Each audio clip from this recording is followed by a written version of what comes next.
The night the town of Strongsville lost its innocence did not begin with sirens or screams.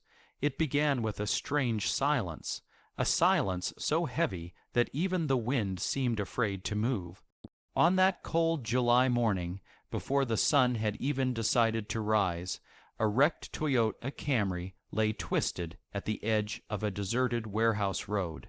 Its front end was crushed inwards, glass scattered across the pavement like tiny frozen tears, and the world around it felt unnaturally still. Not a soul in sight, not a witness, only the faint smell of burned rubber drifting through the dawn. Inside that mangled car were 3 teenagers. Only one would live, and the one who lived would soon become one of the most hated young killers in America. Her name was Mackenzie Shirilla. To the outside world, Mackenzie seemed like every other 16-year-old girl. She curated her life for the camera. She shared soft smiles on social media. She posted pictures with friends, clips of laughter, promises of forever. She played the part of a sweet, slightly spoiled, suburban teen who had her world neatly wrapped in filters and emojis. But people close to her knew there was another side, a side that rarely surfaced in public. A side that was angry, impulsive, and frighteningly controlling. Most chose to ignore it, until it became impossible to ignore. Hours before the crash, there had been no storm, no dangerous weather, no road hazard. Nothing to explain why the car would leave the smooth, empty street and accelerate directly into a brick wall at deadly speed. Nothing, except the driver herself. But in those early hours, when police first arrived, they treated it like a tragic accident. Teenagers out late, probably tired, probably distracted, probably reckless in the way teenagers often are. 2 boys were dead, a best friend and a boyfriend, and beside their bodies, the only survivor was Mackenzie, unconscious, her injuries real but survivable. The town wept for her, prayed for her, brought flowers to the hospital. For a moment, she was the victim, but that moment would not last. For the officers at the scene, something felt wrong from the beginning. The car was not drifting, it was not swerving, it was not braking, it was accelerating, fast, too fast to be accidental, too direct to be a mistake, and the angle of impact suggested intention, not panic. Still, they had no proof, not yet. While the town rallied around Mackenzie with sympathy and support, detectives sifted through the wreckage. They found fragments of shattered plastic, bits of the dashboard, and streaks of blood on the pavement. But no sign of mechanical failure, no skid marks, no signs of avoidance, only a path of acceleration, slow, steady, deliberate. As investigators pushed deeper, they discovered the first piece of strange evidence. Mackenzie's phone. The police collected it like a routine formality, unaware that the next steps would unravel one of the most disturbing teenage cases they had ever seen.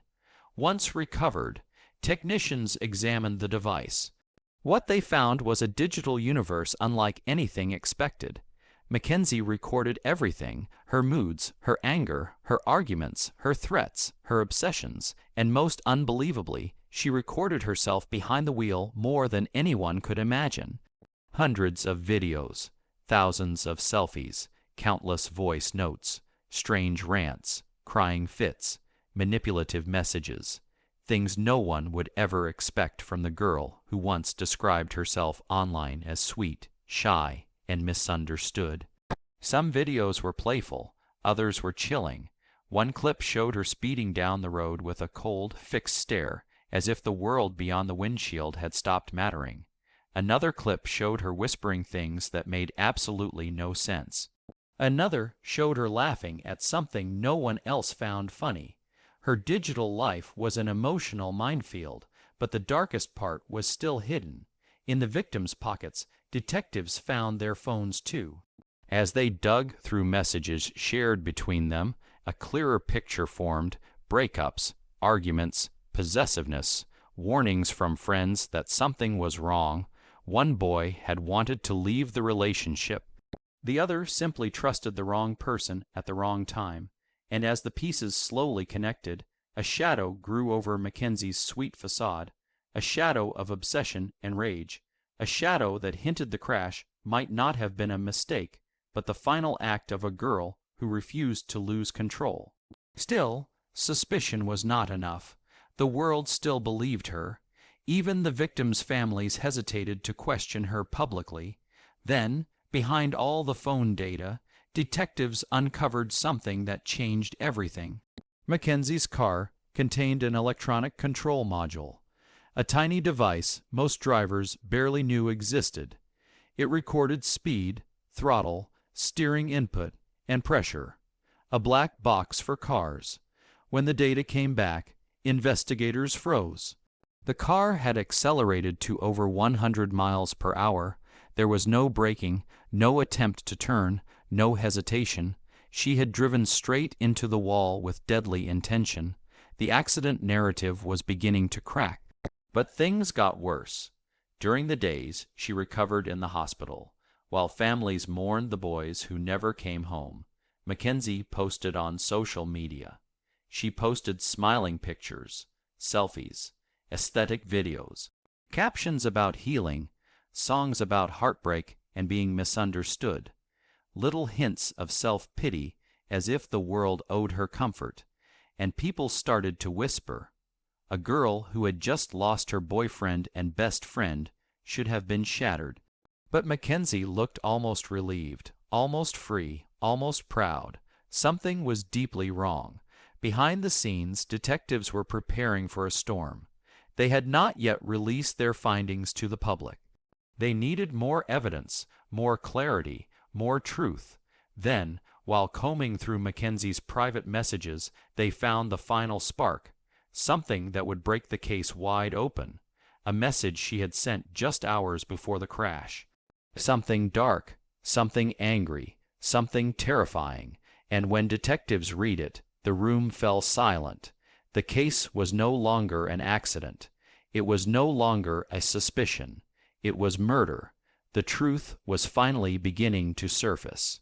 But what no one knew yet was that the most horrifying part of Mackenzie's story had not even been discovered, because hidden deep in her phone data, buried beneath deleted files and encrypted folders, lay a video that would shock the entire country, a video that would reveal exactly what was going through her mind in the moments before the crash, a video investigators were about to uncover in Chapter 2. The file sat at the bottom of the folder like a ticking bomb. Investigators had been combing through Mackenzie's deleted data for days when suddenly one of the technicians froze, removed his headphones, and called the lead detective over with a pale face. He had found something, something she tried to erase, something she never expected anyone to see. It was a video, barely a minute long, recorded the same night as the crash. The footage began with the interior of her car. The dashboard lights cast an eerie glow across her face. Her eyes were fixed, cold, and unblinking, like she was staring into a world only she could see. Her breathing was slow, too slow, almost rehearsed. Her hand rested on the steering wheel with a disturbing stillness. There was no panic, no confusion, no sign of an upcoming accident. What struck investigators the most was the emotion in her eyes. There wasn't any. She was calm, composed, completely empty. The video ended seconds before she accelerated into the warehouse wall. That was enough. Detectives had their motive, their intent, their proof. But even with this discovery, the investigation only grew darker.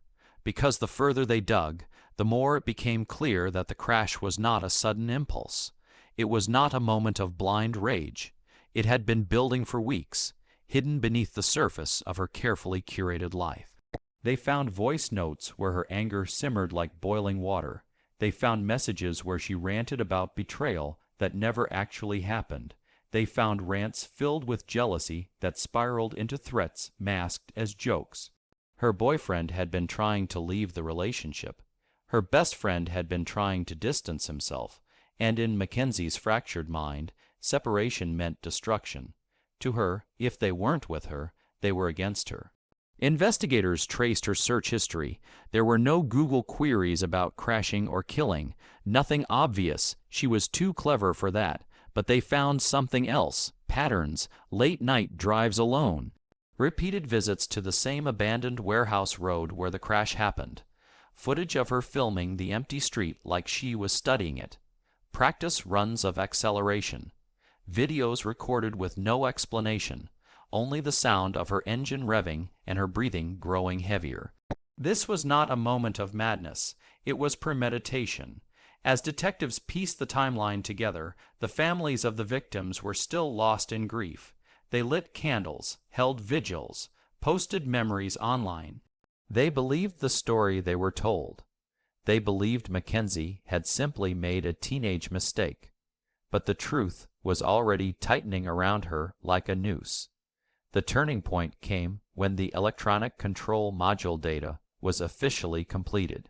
The car had accelerated to over 100 miles per hour, and the gas pedal was pressed to the floor. She had not even lifted her foot, not even for a fraction of a second. When detectives presented this discovery to their supervisors, the room grew cold.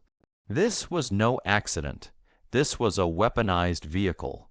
Meanwhile, Mackenzie remained on social media, posting photos with soft filters, inspirational captions, and pity-seeking narratives about being misunderstood.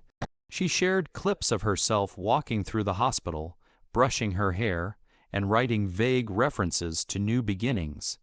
None of it reflected the reality of two funerals happening just miles away. Her followers sympathized. Strangers defended her. Millions believed the lie, but the detectives were done believing anything she said. They turned their attention to the victim's last moments. They reconstructed the crash second by second using the black box data.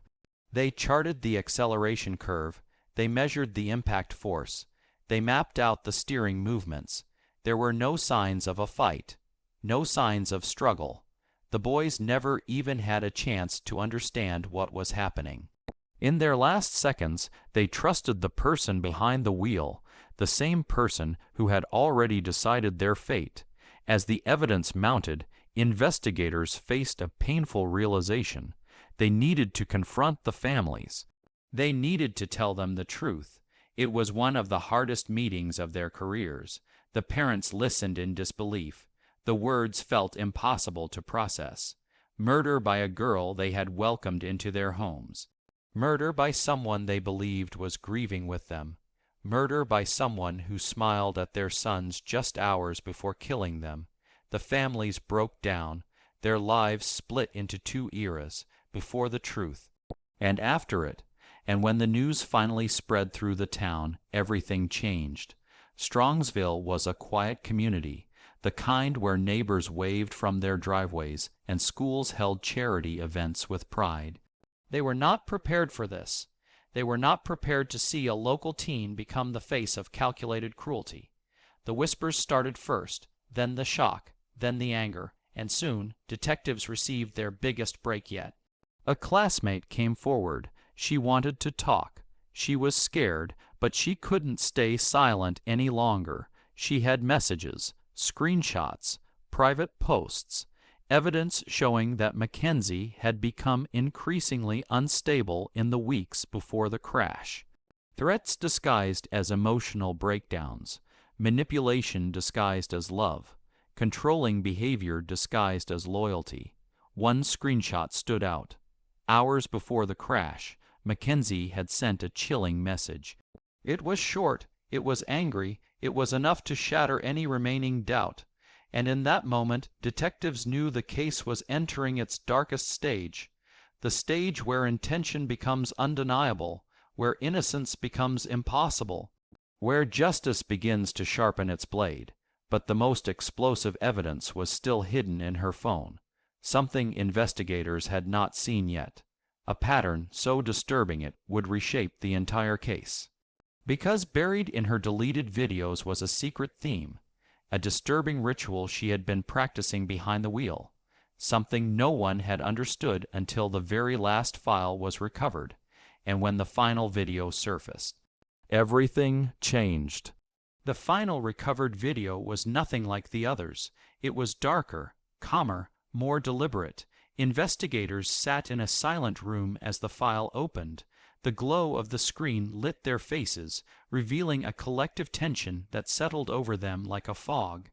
The footage began with the same dashboard glow, the same eerie framing, the same unsettling stillness. But this time, the car wasn't moving at all. It sat parked in the exact spot where the crash would later take place. Mackenzie held the camera close. Her expression was emotionless, as if the last traces of humanity had drained from her eyes.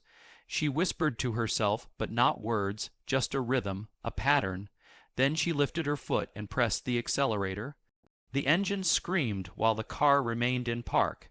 She held it there for several seconds as her breathing deepened, as though she was rehearsing, as though this was a ritual. This was her final practice run. When the clip ended, the room fell into absolute silence. The case was over. There was no more doubt, no more possible accident, no more room for sympathy. The prosecution had everything they needed.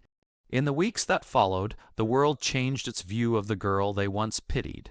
The sweet teen from social media became a symbol of manipulation, danger, and hidden cruelty. Headlines erupted. Comment sections swarmed. The country demanded justice. As the trial began, the courtroom was packed, not with curiosity seekers, but with people who wanted answers, people who wanted to understand how a teenager could carry so much darkness behind a crafted, innocent face. Prosecutors presented the black box data. They presented the deleted videos. They presented the message sent hours before the crash. They presented the chilling ritual she performed alone on the warehouse road. Witnesses described her growing possessiveness. Experts dissected her behavior frame by frame. Families of the victims sat together, united by grief and held together by the hope that the truth would finally be acknowledged in full view. Mackenzie remained silent. Her expression barely changed. She offered no apology, no emotion, no sign of the remorse that millions had expected from her. The evidence was overwhelming. Every piece formed a picture too clear to ignore. She was not a victim, not a confused teen, not a girl caught in a tragic mistake. She was the architect of a calculated double homicide. The verdict came down hard, guilty on all counts. And as the judge delivered her sentence, something shifted in the room. It wasn't relief. It wasn't triumph. It was justice settling into place after months of deception and grief. Mackenzie was sentenced to decades behind bars. Decades in a world she could not control. Decades in a place where her manipulation, her curated innocence, her empty-eyed charm would no longer protect her. For the families, justice was not victory. It was not happiness. It was the quiet comfort of knowing the truth was finally undeniable. The comfort of knowing their sons had not died in a mistake, but in a crime that had now been exposed. In the aftermath of the verdict, the town of Strongsville changed forever. The warehouse road became a memorial site where people left flowers in silence. The school held assemblies to honor the boys whose futures had been stolen. The community slowly rebuilt itself from the shock of discovering the monster hidden in plain sight. But something strange happened online. Old videos Mackenzie had posted resurfaced, clips she made after the crash, selfies taken while the boys she killed were still being laid to rest, short, cryptic captions about healing and rebirth. The world watched them again with new eyes. The irony was suffocating. The coldness was unmistakable. The cruelty was undeniable. These were not the posts of a grieving girl. They were the posts of someone who believed she had gotten away with everything. Someone who celebrated her survival. Someone who counted on sympathy as her shield. But the truth had caught up to her, and when truth arrives, it leaves no space for lies to breathe. In the final hearing, the lead detective stood outside the courthouse as cameras flashed around him. He didn't speak to the press. He didn't summarize the case. He didn't claim victory. He simply breathed out a long, heavy sigh, because he knew what the community now understood. Some crimes begin with violence. This one began with manipulation, with a girl who learned to perform innocence so convincingly that even after killing 2 people, the world mourned for her. But the performance was over now. The mask was gone. The truth was permanent, and Mackenzie Shirilla, once the sweet-faced teen who fooled millions, would spend her life behind bars, haunted by the very evidence she tried so desperately to bury. Justice had come for her. Quietly, slowly, inevitably, the final shot of this story is not the wrecked car, not the courtroom, not even the prison gates closing behind her. It is the image of the 2 boys smiling in old photos, frozen in time, untouched by the darkness that took them. Their innocence becomes the last light of the story, and in that light, the memory of what she did can no longer hide. It can only be remembered.